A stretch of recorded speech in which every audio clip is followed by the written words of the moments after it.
General Hospital GH. Spoilers recap for Tuesday, September 24, reveals that Jack Brennan, Charles Major, paid Carly Spencer, Laura Wright, another visit at Bobby's to discuss Jason Morgan, Steve Burton, and Anna Devane's, Finola Hughes' progress.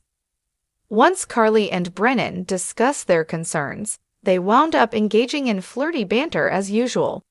Diane Miller, Carolyn Hennessy, showed up and got an introduction to Brennan before speaking with Carly in private. In the kitchen, Diane insisted the cops and maybe even the feds were watching Carly, so she couldn't be flirting with other men when she was supposed to be back together with Sonny Corinthos, Maurice Bernard. Carly suggested they were just selling a one-night stand, but Diane thought they should move in together and make this more believable. Although Carly refused, Diane made it clear that Carly and Sonny had to pretend they were reunited. At Pasolos, Natalia Ramirez, Eva LaRue, helped Sonny with a new espresso machine and asked about Kristina Corinthos Davis, Kate Mansi, considering everything she'd been through. That led to a close moment where Sonny put his hand on Natalia's.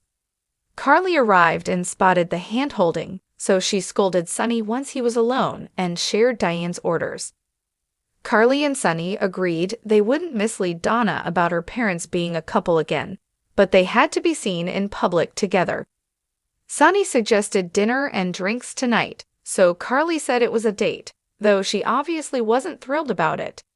At GH, Molly Lansing Davis, Kristen Vaginos, brought bagels to TJ Ashford, Taj Bello, so they could catch up since she got in late last night. TJ asked where Molly was, so she offered updates on her trip to Brown Dog Bar and her encounter with Dex Heller, Evan Hofer. After Molly ranted about Alexis Davis, Nancy Lee Grahn, protecting Kristina, she got a message from work and had to take off. Later, TJ opened up to Stella Henry, Bernie Watson, about how he was starting to resent Molly for finding ways to avoid grieving their baby. Stella pushed for patience and offered to go with TJ to the cemetery for a visit. Next, Dante Falconeri, Dominic Zamprogna, helped Kristina move back to her apartment and gave her plenty of support. Harrison Chase, Josh Swickard, eventually showed up with questions for Kristina and wanted to ask them privately. Dante agreed to leave, but he called Diane in the hallway and warned that Kristina was about to do something she shouldn't be doing. Back with Kristina, she faced Chase's grilling session about her whereabouts the night of John Jagger Cates' Adam J. Harrington murder. Chase wondered if Kristina drove Alexa's car to the cemetery since her own car hadn't left the Metro Court parking garage. Kristina acted like things were hazy since she'd been through so much, but she ultimately said she maybe took a rideshare. Before Chase could interrogate Kristina any further, Diane showed up under the guise of making a friendly soup delivery.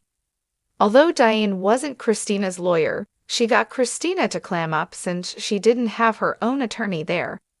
Once Chase took off, Kristina feared she'd said something incriminating. Although Diane noted that it wouldn't be admissible in court since her lawyer wasn't present, she still feared it could open up new avenues in the investigation.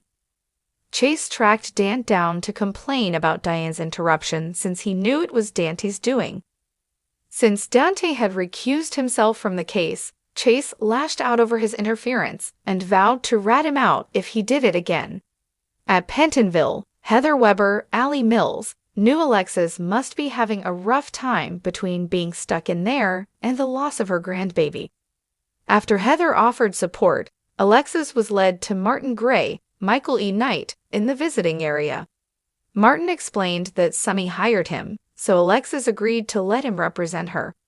Alexis recapped Kristina's actions on the night of John's murder, including the fact that Kristina stole Sonny's gun and drove Alex's vehicle to the Quartermain property with the intention of killing him. However, Kristina didn't kill Agent Cates, so Alexis argued that if anyone was going down for a murder she didn't commit, it was going to be her, not her daughter. Martin offered a risky alternative by suggesting the only way out of this was to prove Sonny was behind John's grim fate instead.